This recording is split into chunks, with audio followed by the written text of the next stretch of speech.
समस्त मात्र शक्तियों भाई बंधुओं सादर जय श्री कृष्ण। कार्तिक मास की यह पौराणिक कथा सुनने से कोटि गुना फलों की प्राप्ति होती है। समस्त पापों का नाश होता है। धर्म अर्थ काम और मोक्ष फलों की प्राप्ति होती है। भगवान श्री हरि की कृपा से सभी मनोकामनाएं शीघ्र पूर्ण होती है। तो मित्रों, पूरे वीडियो को आप ध्यान पूर्वक देखेंगे तभी इसका संपूर्ण फल आपको मिलेगा। मित्रों, आप सभी का बहुत बहुत स्वागत है आपके अपने ही चैनल एस्ट्रो गुरुजी में। यदि आपने अभी तक हमारे चैनल को सब्सक्राइब यदि नहीं किया हो तो अभी सब्सक्राइब कर लें और बेल आइकन को अवश्य दबाएं, जिससे हमारे अगले आने वाले नए वीडियो की नोटिफिकेशन सबसे पहले आपके पास पहुंचे। आप नित्य नई नई ज्ञानवर्धक जानकारियां व नित्य का राशिफल हमारे चैनल से प्राप्त करते रहें। तो भगवान नारायण के शयन और प्रबोधन से चातुर्मास्य का प्रारंभ और समापन होता है। उत्तरायण को देवकाल और दक्षिणायन को आसुरी काल माना जाता है। दक्षिणायन में सद्गुणों के क्षरण से बचने और बचाने के लिए हमारे शास्त्रों में व्रत और तप का विधान होता है। सूर्य का कर्क राशि पर आगमन दक्षिणायन का प्रारंभ माना जाता है और कार्तिक मास इस अवधि में होता है। पुराण आदि शास्त्रों में कार्तिक मास का विशेष महत्व है। यूँ तो हर मास का अलग अलग महत्व होता है, परंतु व्रत तप की दृष्टि से कार्तिक मास की महत्ता अधिक होती है। तो शास्त्रों में भगवान विष्णु जी और विष्णु तीर्थ के ही समान कार्तिक मास को श्रेष्ठ और दुर्लभ कहा गया है। शास्त्रों में यह मास परम कल्याणकारी माना गया है। सूर्य भगवान जब तुला राशि पर आते हैं तो कार्तिक मास का प्रारंभ होता है। इस मास का महात्म्य पद्म पुराण तथा स्कंद पुराण में विस्तार पूर्वक मिलता है। कलयुग में कार्तिक मास को मोक्ष के साधन के रूप में दर्शाया गया है। इस मास को धर्म अर्थ काम और मोक्ष को देने वाला बताया गया है। नारायण भगवान ने स्वयं इसे ब्रह्मा को और ब्रह्मा ने नारद को और नारद ने महाराज पृथु को कार्तिक मास के सर्वगुण संपन्न महात्मा को संदर्भ में बताया है। इस संसार में प्रत्येक मनुष्य सुख शांति और परम आनंद की कामना करता है, परंतु प्रश्न यह है कि दुखों से मुक्ति कैसे मिले। इसके लिए हमारे शास्त्रों में कई प्रकार के उपाय बताए गए हैं, परंतु कार्तिक मास की महिमा अत्यंत उच्च बताई गई है। इस मास का महात्मा पढ़ने सुनने से कोटि गुना यज्ञों का फल सहज ही मिल जाता है। इसीलिए हम आज से सनातन प्रेमी पाठकगण प्रतिदिन कार्तिक महात्म्य के एक अध्याय का प्रेषण या श्रवण अवश्य करें। तो कार्तिक मास का प्रथम अध्याय इस प्रकार से है कि मैं सिमरू माता शारदा बैठे जिह्वा आए, कार्तिक मास की कथा लिखे कमल हर्षाए। तो नैमिषारण्य तीर्थ में सूत जी ने 88,000 शौनकादि ऋषियों से कहा कि अब मैं तुमको कार्तिक मास की कथा विस्तार पूर्वक सुनाता हूँ, जिसका श्रवण करने से मनुष्य के सभी पाप नष्ट होते हैं और अंत में वैकुंठ धाम की प्राप्ति होती है। सूत जी ने कहा कि श्री कृष्ण से अनुमति लेकर देवर्षि नारद जी के चले जाने के बाद सत्यभामा प्रसन्न होकर के भगवान कृष्ण जी से कहती है कि हे प्रभु, मैं धन्य हुई, मेरा जन्म सफल हो गया है। मुझ जैसी त्रैलोक्य सुंदरी के जन्मदाता भी धन्य हैं, जो आपकी 16,000 स्त्रियों के बीच में आपकी परम प्यारी पत्नी बनी। मैंने आपके साथ नारद जी को वह कल्पवृक्ष आदि पुरुष विधि पूर्वक दान में दिया था, परंतु वही कल्पवृक्ष मेरे घर में लहराया करता है।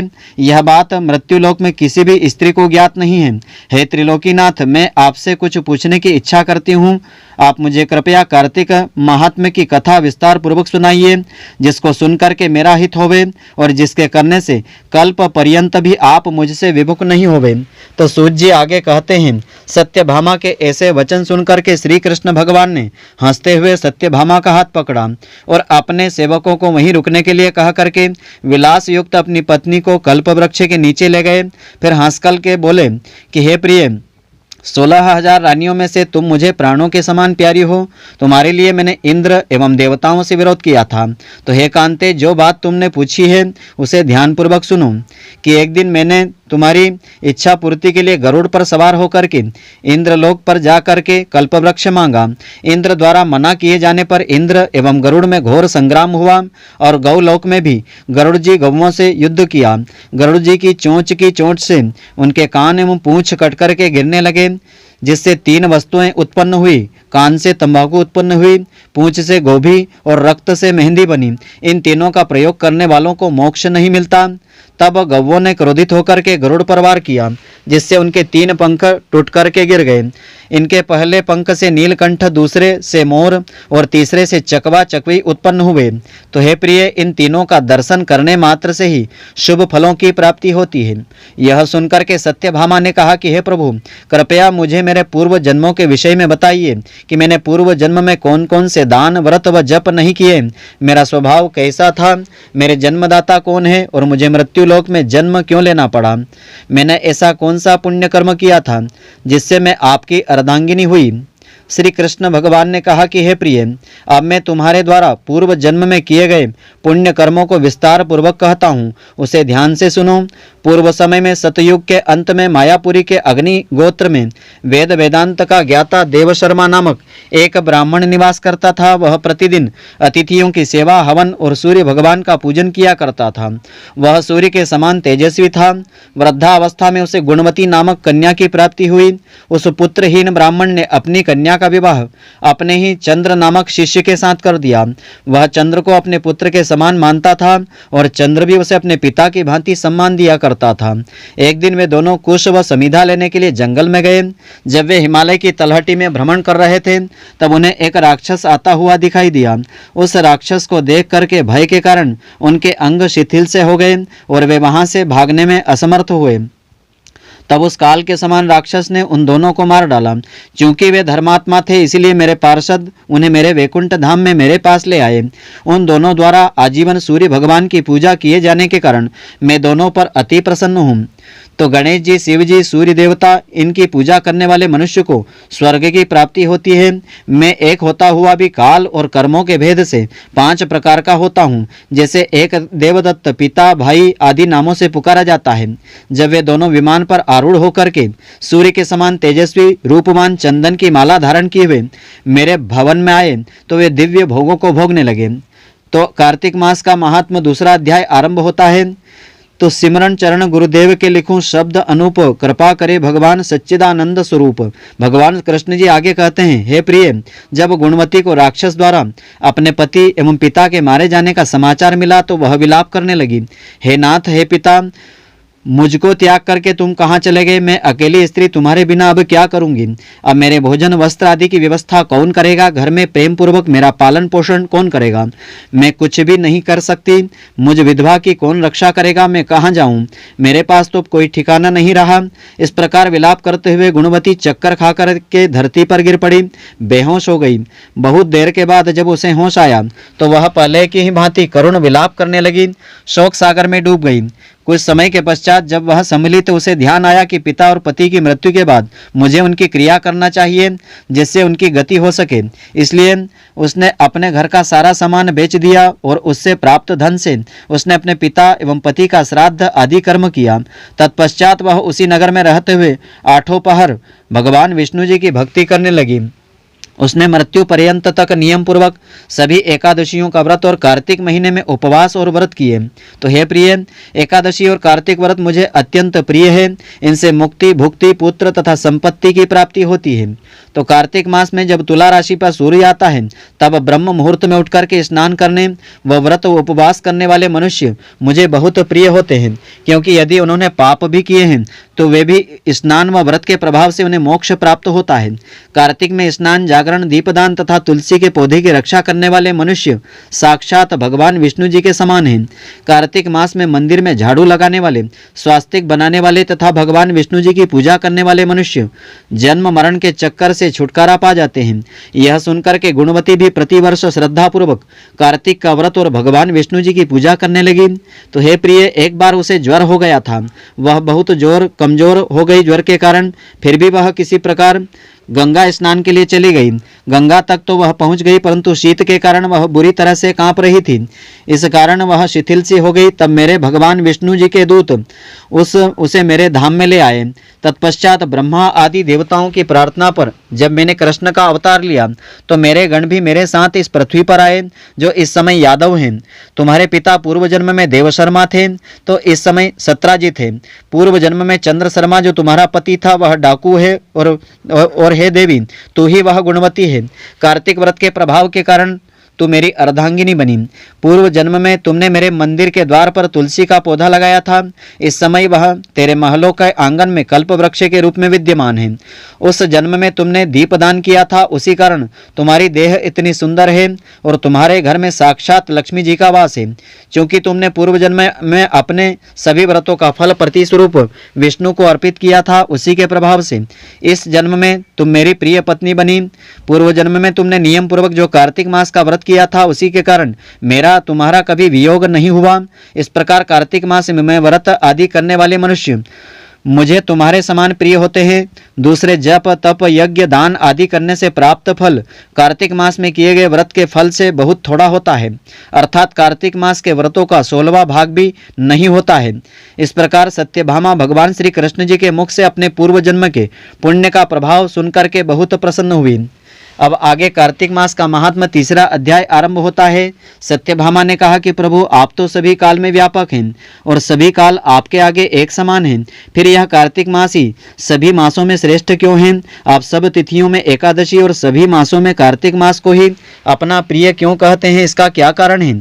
भगवान कृष्ण ने कहा कि हे भामिनी, तुमने बहुत अच्छा प्रश्न किया है, मैं तुम्हें इसका उत्तर देता हूँ, ध्यानपूर्वक सुनो। इसी प्रकार एक बार महाराज बेन के पुत्र राजा पृथु ने प्रश्न के उत्तर के देवर्षि नारद से प्रश्न किया था, जिसका उत्तर देते हुए नारद जी ने उसे कार्तिक मास की महिमा बताते हुए कहा, हे राजन, एक समय शंख नाम का एक राक्षस बहुत बलवान अत्याचारी हो गया। उसके अत्याचारों से तीनों लोक में त्राही त्राही मच गई। उस शंखासुर ने स्वर्ग में निवास करने वाले देवताओं पर विजय प्राप्त करके इंद्र आदि देवताओं लोकपालों के अधिकारों को छीन लिया। उससे भयभीत होकर के समस्त देवता अपने परिवार के सदस्यों के साथ सुमेरु पर्वत की गुफाओं में बहुत दिनों तक छिपे रहे। तत्पश्चात वे निश्चिंत होकर के सुमेरु पर्वत की गुफाओं में रहने लगे। उधर जब शंखासुर को इस बात का पता चला कि देवता आनंदपूर्वक सुमेरु पर्वत की गुफाओं में वास कर रहे हैं, तो उसने सोचा कि ऐसी कोई दिव्य शक्ति अवश्य है जिसके प्रभाव से अधिकारहीन यह देवता अभी भी बलवान है। सोचते सोचते वह निर्णय पर पहुंचा कि वेद मंत्रों के बल के कारण ही देवता बलवान हो रहे हैं, यदि इनसे वेद छीन लिए जाएं तो बलहीन हो जाएंगे। ऐसा विचार करके शंखासुर ब्रह्मा जी के सत्यलोक से शीघ्र ही वेदों को हर के ले आया। उसके द्वारा लाए जाते हुए भय से उसके चुंगल से निकल भागे और जल में वेद समा गए। शंखासुर ने वेद मंत्रों तथा बीज मंत्रों को ढूंढते हुए सागर में प्रवेश किया, परंतु न तो उसको वेद मंत्र मिले न ही बीज मंत्र मिले। जब शंखासुर सागर से निराश होकर के वापस लौटा तो उस समय ब्रह्मा जी पूजा की सामग्री लेकर सभी देवताओं के साथ भगवान विष्णु जी की शरण में पहुंचे।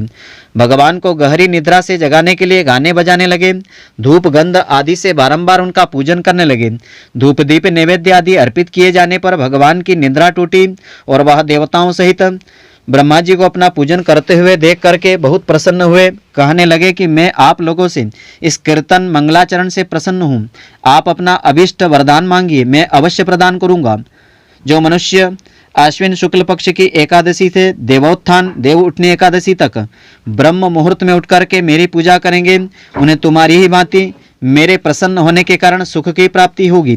आप लोग जो पाद्य अर्घ्य आचमन और जल आदि सामग्री मेरे लिए लाए हैं, वे अत्यंत गुणों वाली होकर के आपका कल्याण करेगी।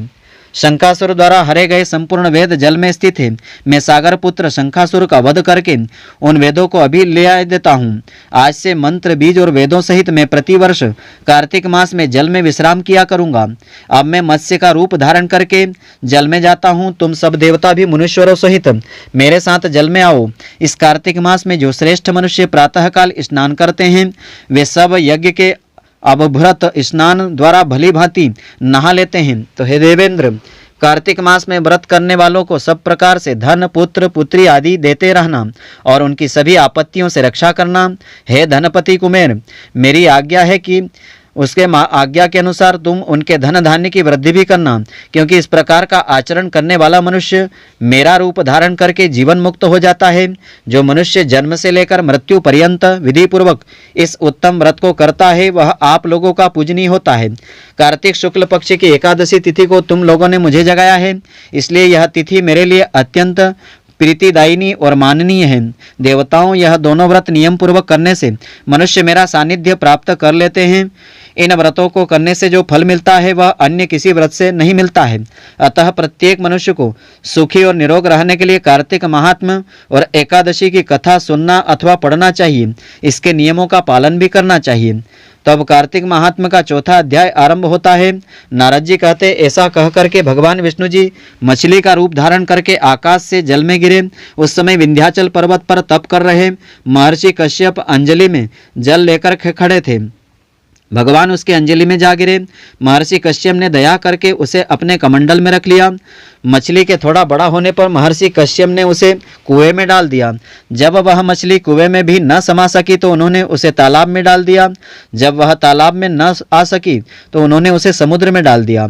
वह मछली वहां भी बढ़ने लगी। मत्स्य रूपी भगवान विष्णु जी ने इस शंखासुर का वध किया और शंखासुर को हाथ में लेकर के बद्री वन में आ गए। वहां उन्होंने संपूर्ण ऋषियों को बुला करके इस प्रकार आदेश दिया, मुनीश्वरों, तुम जल के भीतर बिखरे हुए वेद मंत्रों की खोज करो और जितनी जल्दी हो सके उन्हें सागर के जल से बाहर निकाल लाओ। अब तक मैं देवताओं के साथ प्रयाग में ठहरता हूँ।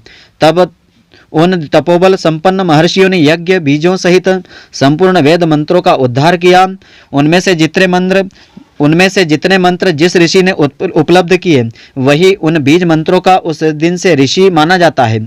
उसके बाद जब सब ऋषि एकत्र हो गए, प्रयाग में गए, वहां उन्होंने ब्रह्मा जी सहित भगवान विष्णु जी को उपलब्ध हुए सभी वेद मंत्र समर्पित किए। सब वेदों को पाकर ब्रह्मा जी बड़े प्रसन्न हुए। उन्होंने देवताओं ऋषियों के साथ प्रयाग में अश्वमेघ यज्ञ किया। यज्ञ समाप्त होने पर सब देवताओं ने भगवान से निवेदन किया कि देवाधिदेव जगन्नाथ, इस स्थान पर ब्रह्मा जी ने खोए हुए वेदों को पुनः प्राप्त किया है और हमने भी यहाँ आपके प्रसाद से यज्ञ भाग पाया है। अतः यह स्थान पृथ्वी पर सबसे श्रेष्ठ पुण्य की वृद्धि करने वाला एवं भोग तथा मोक्ष को प्रदान करने वाला हो। साथ ही यह समय भी महापुण्यमय और ब्रह्मघाती आदि महापापियों की भी शुद्धि करने वाला हो तथा यह स्थान यहाँ दिए हुए दान को अक्षय बना देने वाला भी हो। यह वर देने की कृपा करें। विष्णु भगवान कहते हैं कि देवताओं, तुमने जो पूछा है, जो कहा है, वह मुझे स्वीकार है। तुम्हारी इच्छा पूर्ण हो। आज से यह स्थान ब्रह्म क्षेत्र के नाम से प्रसिद्ध होगा। सूर्य वंश में उत्पन्न राजा भगीरथ यहाँ गंगा को ले आएंगे और वह यहाँ सूर्य कन्या यमुना से मिलेंगे। ब्रह्मा जी और तुम सब देवता मेरे साथ ही निवास करो। आज से यह तीर्थ तीर्थराज के नाम से विख्यात होगा। तीर्थराज के दर्शन से तत्काल सब पाप नष्ट हो जाएंगे। यह जब सूर्य मकर राशि में स्थित होंगे उस समय यहाँ स्नान करने वाले मनुष्यों के सब पापों का यह तीर्थ नाश करेगा। यह काल भी मनुष्यों के लिए सदा महान पुण्य को देने वाला होगा। माघ में सूर्य के मकर राशि में स्थित होने पर यहाँ स्नान करने से सालोक्य आदि फल प्राप्त होंगे। देवादिदेव भगवान विष्णु देवताओं से ऐसा कह करके ब्रह्मा जी के साथ वहीं अंतर ध्यान हो गए। उसके पश्चात इंद्र आदि देवता भी अपने अंश से प्रयाग में रहते हुए वहां से अंतर ध्यान हो गए। तो जो मनुष्य कार्तिक मास में तुलसी की जड़ के समीप श्रीहरि का पूजन करता है वह इस लोक में संपूर्ण भोगों का उपभोग करके अंत में वैकुंठ धाम को चला जाता है। अब कार्तिक मास का महात्मा का 5वां अध्याय आरंभ होता है। राजा पृथु कहते हैं कि नारद जी, आपने कार्तिक मास में स्नान का फल बताया, अब अन्य मासों में विधि पूर्वक स्नान करने की विधि, नियम, उद्यापन की विधि बतलाइए। देवर्षि नारद ने कहा कि हे राजन, आप भगवान विष्णु जी के अंश से उत्पन्न हुए हैं, अतः यह बात आपको ज्ञात ही है कि फिर भी आपको यथाचित विधान बतलाता हूँ। आश्विन माह के शुक्ल पक्ष की एकादशी से कार्तिक के व्रत करने चाहिए। ब्रह्म मुहूर्त में उठकर के जल का पात्र लेकर के गांव से बाहर पूर्व अथवा उत्तर दिशा में जाना चाहिए। दिन में या सायंकाल में कान में जनेऊ चढ़ा करके पृथ्वी पर घास बिछा करके सिर को वस्त्र से ढक करके मुंह को भली भांति बंद करके थूक व सांस को रोक करके मल व मूत्र का त्याग करना चाहिए। तत्पश्चात मिट्टी व जल से भली भांति अपने गुप्तांगों को स्वच्छ करना चाहिए। उसके बाद जो मनुष्य मुख शुद्धि नहीं करता है उसे किसी भी मंत्र का फल नहीं मिलता है। अतः दांत और जीभ को पूर्ण रूप से शुद्ध करना चाहिए और इस मंत्र का उच्चारण करते हुए दातून आपको तोड़ना चाहिए। हे वनस्पति, आप मुझे आयु, कीर्ति, तेज, प्रज्ञा, पशु संपत्ति, महाज्ञान, बुद्धि और विद्या प्रदान करो। इस प्रकार उच्चारण करते हुए वृक्ष से 12 अंगुल की दातून लेवें। दूध वाले वृक्षों से दातून नहीं लेना चाहिए। इस प्रकार कपास, कांटेदार वृक्ष तथा जले हुए वृक्ष से भी दातून लेने की मनाही होती है, जिससे उत्तम गंध आती हो और जिसकी टहनी कोमल हो। ऐसे वृक्ष से दंत धावन आपको ग्रहण करना चाहिए। तो प्रतिपदा, अमावस्या, नवमी, छठी, रविवार को चंद्र तथा सूर्य ग्रहण में दातुन नहीं तोड़ना चाहिए। उसके पश्चात भली भांति स्नान करके पुष्पमाला, चंदन, पान आदि पूजा की सामग्री लेकर प्रसन्न चित्त भक्ति पूर्वक शिवालय में जाकर सभी देवी देवताओं की अर्घ्य, आचमनी आदि वस्तुओं से पृथक पृथक पूजा करके प्रार्थना प्रणाम करना चाहिए। फिर भक्तों के स्वर में स्वर मिलाकर के श्रीहरि का कीर्तन भजन करना चाहिए। मंदिर में जो गायन भगवान श्रीहरि का कीर्तन करने आए हो उनका माला, चंदन, तांबूल आदि से पूजन करना चाहिए, क्योंकि देवालयों में भगवान विष्णु को अपनी तपस्या, योग और दान द्वारा प्रसन्न करते हुए, परंतु कलयुग में भगवत गुणगान को ही भगवान श्री हरि को प्रसन्न करने का एकमात्र साधन माना गया है। नारद जी राजा पृथु से कहते हैं कि राजन, एक बार मैंने भगवान से पूछा कि प्रभु आप सबसे अधिक कहाँ निवास करते हैं। इसका उत्तर देते हुए भगवान ने कहा कि हे नारद, मैं वैकुंठ या योगियों के हृदय में निवास नहीं करता, अपितु जहाँ मेरे भक्त मेरा कीर्तन करते हैं मैं वहाँ अवश्य निवास करता हूँ। जो मनुष्य चंदन की माला आदि से मेरे भक्तों का पूजन करते हैं उनसे मेरी ऐसी प्रीति होती है जैसे कि मेरे पूजन से भी नहीं होती है। नारद जी ने फिर कहा कि शीरीष, धतूरा, गिरिजा, चमेली, केसर, कंदार और कटहल के पुष्पों से, चावलों से भगवान विष्णु जी की पूजा नहीं करना चाहिए। अड़हल, कंद, गिरीश, जूही, मालती और केवड़ा के पुष्पों से भगवान शंकर की पूजा नहीं करना चाहिए। जिन देवताओं की पूजा में जो फूल निर्दिष्ट है उसी से उनका पूजन अर्चन करना चाहिए। पूजन समाप्ति के बाद भगवान से क्षमा प्रार्थना करना चाहिए। यथा हे सुरेश्वर, हे देव, न मैं मंत्र जानता हूँ, न क्रिया जानता हूँ, न मैं भक्त, मैंने जो कुछ भी आपकी पूजा अर्चना की है उसे आप पूर्ण करें। ऐसी प्रार्थना करने के पश्चात साष्टांग प्रणाम करें। भगवत कीर्तन करना चाहिए, श्री हरि की कथा पढ़ना चाहिए अथवा सुनना चाहिए और प्रसाद ग्रहण करना चाहिए। जो मनुष्य इस विधि के अनुसार कार्तिक व्रत का अनुष्ठान करते हैं वह जगत के सभी सुखों को भोगते हैं, अंत में मुक्ति को प्राप्त कर लेते हैं। मित्रों, आशा करता हूँ कि आपको हमारी यह ज्ञानवर्धक जानकारी पसंद आई होगी। यदि आपको पसंद आई हो तो आप हमारे वीडियो को लाइक व शेयर अवश्य करें।